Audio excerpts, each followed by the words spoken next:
Bismillahirrahmanirrahim. Regarding the concept of the hereafter, the misconception I'd like to discuss today and intend to clarify relates to this notion that if a person is able to guide a blind person for 40 steps, then paradise is guaranteed for him. Now, this notion has arisen because of certain narratives which have been recorded in our hadith books, and unfortunately, none of these narratives is sound. And I'll just read out one of these narratives. Of course, there are a number of variants which are found in our hadith books regarding this particular topic. However, I'll just select and choose one of them and show that how our hadith authorities have severely criticized the chain of narration of such narratives.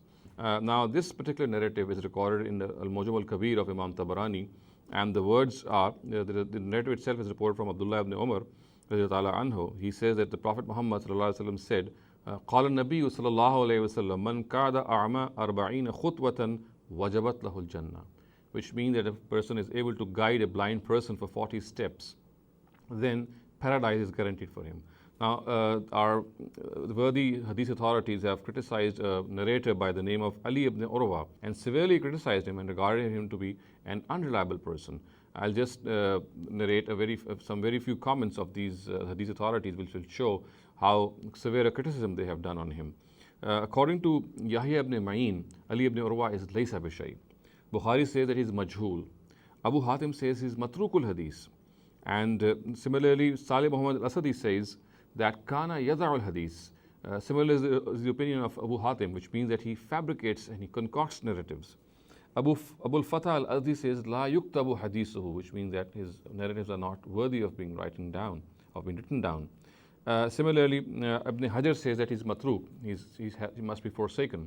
So, in the light of these comments by our hadith authorities, this narrative is not reliable at all. And as I said earlier on, other narratives of similar meaning also, none of them is reliable, and none of them can be depended upon. So therefore, this concept of guiding a blind person for 40 steps and being guaranteed paradise is something which is an entirely baseless and alien concept. It has been incorporated because of these narratives, and none of which is reliable, as I said. And as far as paradise is concerned, we know that the Quran is very clear that a person has to have faith, a person must be doing good deeds, and his good deeds must outnumber his evil ones. And similarly, it must not be a person who has intentionally denied the truth. So these conditions of salvation in the hereafter, conditions of going to paradise, are very clearly written in the Quran. And of course, guiding a blind person for 40 steps or for 30 steps or for whatever the amount of distance is something is of a very noble deed.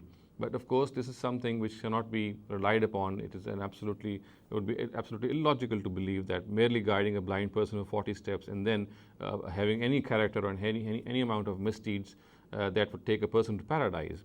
So it needs to be understood that this narrative which says that a person who guides a blind person for 40 steps is guaranteed paradise is a narrative which has been critically analyzed and severely criticized. It is not reliable at all, and this notion has no basis in the contents of Islam. أقول قولي هذا واستغفر الله لي ولكم ولسائر المسلمين والمسلمات.